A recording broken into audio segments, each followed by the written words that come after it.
Whether you spend the majority of your time on Facebook, Twitter, Instagram, or Snapchat, or some combination of them all, the world of social media is certainly a very interesting place. Napoleon, don't be jealous that I've been chatting online with babes all day. Here's my list of 5 unfortunate online trends we've all bought into and continue to keep in place.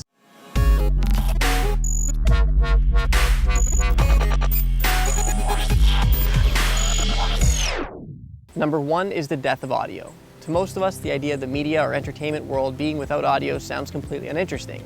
Yet according to multiple sources, 85% of Facebook videos are watched without the sound on. Wow! Are you even listening to the sound right now, or are you purely reading this as text at the bottom of the screen? While a lot of this is certainly attributable to the environment in which we watch the video itself, such as work where audio may or may not be possible, it's still quite a staggering number that suggests it definitely extends outside of that. Let's not be afraid to unmute the video and actually get the full scope of what it is that we're watching. Number 2 is that it needs to be put into a list, or we're just not reading it. It's called reading. Top to bottom, left to right. Group words together as a sentence. I know the fact that this is a list makes me seem quite hypocritical, but it's just because I've adapted to what we as a collective seem to have adopted. I can go through the history of the hundreds of articles I've written, and some of the highest performing ones were 9 this, 8 that, 7 this, or 6 things to not do. It's because that's what we seem to go into, and we don't read anything in between those lines. Let's try and expand our attention spans and get through entire content, whether it's presented in that format or in some other great way. Number 3 is that sex sells. We've all seen that article about gut health, that meme with that empowering quote on it, or that YouTube video music playlist that we want to listen to with one common denominator. They all have something sexy to lure us in as the featured image.